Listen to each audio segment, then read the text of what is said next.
फूल का एक्सीडेंट हो गया। सॉरी। मैं घर वापस ही आ रहा था, गाड़ी में ही था, पता नहीं थोड़ा डिस्ट्रैक्टेड था, ध्यान कहाँ था मेरा, एकदम से सामने गाड़ी के सामने एक लड़की आई और एक्सीडेंट हो गया। उसकी हालत बहुत खराब है, बहुत खून बह रहा था, इसलिए उसको हॉस्पिटल ले आया। What? Are you serious? फिर से वही लड़की?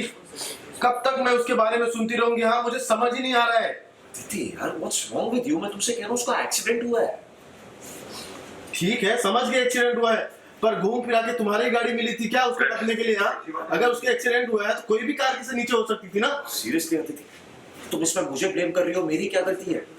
मैं वहां पे था, वो भी उसी सड़क पे थी, इसमें मैं क्या कर सकता हूँ? It was an accident. ठीक है, फिर तुम्हारे ऊपर अगेंस्ट केस बनेगा।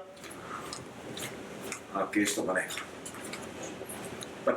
पर फिलहाल that is not important Aditi. उसकी टेंशन नहीं है। मुझे ये भी नहीं पता कि ये बचेगी या नहीं। She is not okay. खून काफी बह रहा था बेचारी का, कंडीशन ठीक नहीं है उसकी। ओ बेचारी, तुम्हें इतनी सिंपैथी आ रही है उसके लिए? दीदी यार, तुम क्या बातें लेके बैठ गई हो? मैं तुमसे यहाँ पे कह रहा हूँ उसका एक्सीडेंट हुआ है, अगर उसे कुछ हो जाएगा तो मेरी गाड़ी से हुआ ना एक्सीडेंट, मेरी रिस्पॉन्सिबिलिटी है। ठीक है, तुम हो कहाँ? हॉस्पिटल में हो।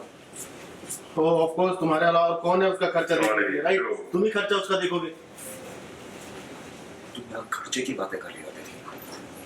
वहां पे कोई नहीं था, कौन लेके जाता उसको? उस टाइम जो समझ आया किया, पास वाले हॉस्पिटल में ले आया उसको। ओ, तुम ना ऋषि, कभी भी ना कोई प्रैक्टिकल होके नहीं सोचते हो, इतना इमोशनल हो जाते हो कि बाद में तुम ही प्रॉब्लम में फंस जाते हो।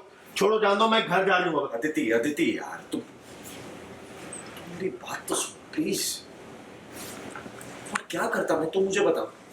इतनी भीड़ थी वहां पे, उसकी हालत इतनी खराब थी, खून बह रहा था, she was not even conscious. जिंदगी और मौत का सवाल है अदिति। मैं जानता हूँ कि आई नो उसका नाम सुनते ही तुम हाइपर हो जाती हो, तुम्हें एंजाइटी होती है, बट मेरे पास और कोई ऑप्शन नहीं था ना। इतना तो करना था ना मुझे, इंसानियत के नाते। अदिति। हाँ, सुन रही हूँ और समझ भी गई हूँ कि वो लड़की हमारा पीछा नहीं छोड़ने वाली है। काट दिया फोन।